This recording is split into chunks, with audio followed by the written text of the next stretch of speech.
ये कहानी है एक गरीब मजदूर आदमी भुवन की, जो अपने पूरे परिवार को लेके काम की तलाश में शहर आया था।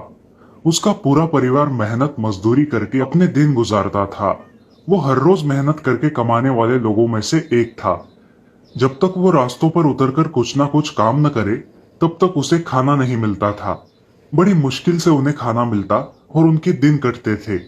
दिन भर मेहनत मजदूरी करके वो फुटपाथ पर बनाई हुई झुग्गी में सो जाता था। ऐसे ही एक दिन जब वो काम पर निकल रहा था, तो उसे पूरी सड़क सुनसान दिखाई दी। रास्तों पर कोई गाड़ियां भी नहीं दिखाई दी और दूर दूर तक कोई आदमी भी नहीं नजर आया। फिर भुवन थोड़ा आगे जाकर देखता है, तब पीछे से जोर से एक डंडा उसके ऊपर पड़ता है। वो घबराकर झट से पीछे देखता है, तो उसे दिखता है कि एक पुलिस वाला उसे डंडे मार रहा है। अरे साहब रुको साहब, साहब क्यों मार रहे हो साहब। ए पागल, कहाँ घूम रहा है? चल भाग यहाँ से। पता नहीं लॉकडाउन चल रहा है, पूरा देश बंद है। अगर दोबारा सड़क पर दिखा तो बहुत मार खाएगा।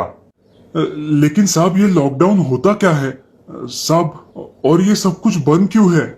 अरे पागल, कौन सी दुनिया में है तू? यहाँ कोरोना नाम की महामारी आई है, महामारी।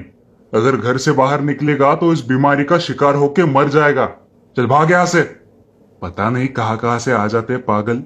ये कह के उसने एक और डंडा उसके पीठ पर मारा। वो बेचारा घबराता हुआ दौड़ता हुआ अपने परिवार के पास चला गया। फिर उसके परिवार वालों ने पूछा तो उसने बताया कि कोई महामारी आई है, जिसकी वजह से देश बंद है और सड़कों पर भी नहीं जा सकते। तभी भुवन का बच्चा बोला, लेकिन बाबा, हम बाहर जाकर सड़कों पर कुछ नहीं बेचेंगे तो हमें खाना कैसे मिलेगा? सड़क पे कुछ बेचने के लिए लोग तो होने चाहिए ना बेटा। बाहर भीख देने के लिए भी कोई आदमी नहीं है। अगर ऐसा ही चलता रहा तो हम भूख से ही मर जाएंगे। फिर बेचारा भुवन सोच में पड़ जाता है कि अब क्या करे। 2 दिन गुजर जाते हैं। उसका परिवार भूख से परेशान हो जाता है। बच्चे भूख के मारे रो रहे होते हैं। भुवन को अपने परिवार की यह हालत देखी नहीं जाती, लेकिन वो गरीब कर भी क्या सकता है। उसके पास उतने पैसे भी नहीं है कि वो 2 दिन का अनाज घर में भर के रख सके, और बाहर निकला तो दूर दूर तक कोई दिखाई भी नहीं दे रहा जो उसे काम दे सके। उसके परिवार की ऐसी हालत उससे देखी नहीं जा रही थी, इसलिए पुलिस की मार पड़ने के बाद भी वो बाहर निकलता है। फिर भुवन को पता चलता है कि सरकार गरीबों के लिए राशन बांट रही है। फिर भुवन वहां चला जाता है। भुवन को वहां जाकर पता चलता है कि राशन सिर्फ उन्हें ही मिल रहा है जिनके पास राशन कार्ड है। बेचारा भुवन, जिसका रहने का ठिकाना नहीं, उसे राशन कार्ड और आधार कार्ड कहां से मिल पाएगा। फिर भुवन मायूस होकर वहां से निकल जाता है। फिर उसे पता चलता है कि किसी सरकारी स्कूल में गरीबों के लिए खाने का इंतजाम किया गया है। वो जैसे तैसे वहां पहुंचता है। वहां पहुंचकर उसे पता चलता है कि वहां बहुत बड़ी लाइन लगी है। लोग अपने हाथों में डिब्बे थैलियां लेकर बहुत देर से कड़ी धूप में खड़े हैं। भुवन भी उनके पीछे जाकर खड़ा हो जाता है। खाने की लाइन इतनी लंबी है कि उसका नंबर आते आते 5-6 घंटे उसे वहां लग जाते हैं। दोपहर के 3 बज जाते हैं।